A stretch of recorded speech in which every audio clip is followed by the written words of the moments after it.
जय श्री राम।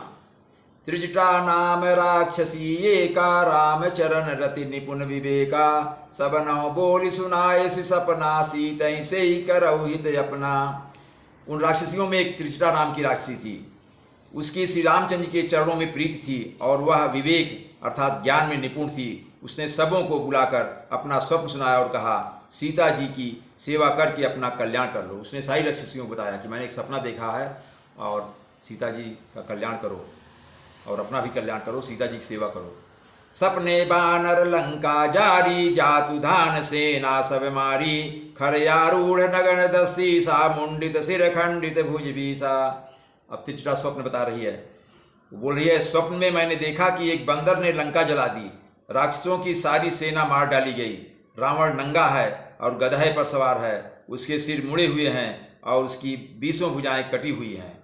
यही विदिशो दक्षिण दिश जाई, लंका मनौ विभीषण पाई। नगर फेरी रघुबीर दुहाई, तब प्रभु सीता बोली पठाई।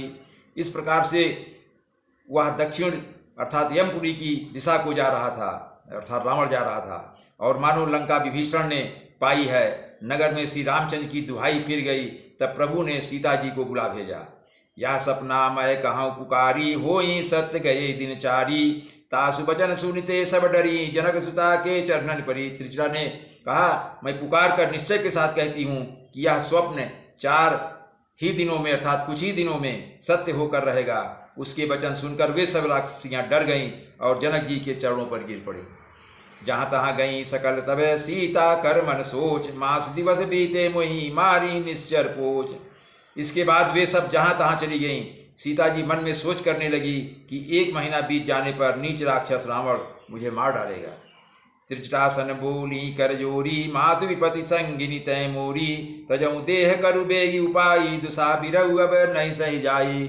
सीता जी ने हाथ जोड़कर त्रिजटा से बोला, हे माता, तू मेरी विपत्ति की संगिनी है, जल्दी कोई ऐसा उपाय कर जिससे मैं शरीर छोड़ सकूं। विरह असह्य हो चला है, अब सहन नहीं हो रहा है, अब यह सहा नहीं जाता। आनी काठ रचु चिता बनाई, मातु अनल पुनि देहि लगाई। सत्य करहि मम प्रीति सयानी, सुनय को श्रवण सूल समय बानी। हे माते, काठ लाकर चिता बनाकर सजा दे। हे माता, फिर उसमें आग लगा दे। हे सयानी, तू मेरी प्रीत को सत्य कर दे। रावण की शूल के समान दुख देने वाली वाणी कानों से कौन सुने। सुनत बचन पद गई समझायसी, प्रभु प्रताप बल सुजस सुनायसी। निशि नयनल मिल सुन सुकुमारी, यस कही सो निज भवन सिधारी।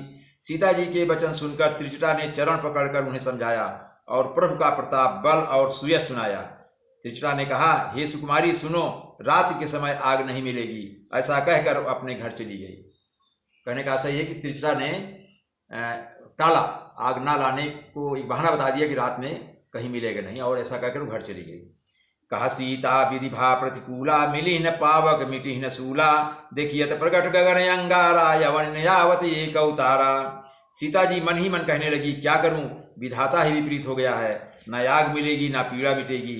आकाश में अंगारे प्रकट दिखाई दे रहे हैं, पर पृथ्वी पर एक भी तारा नहीं गिर रहा है, नहीं आ रहा है।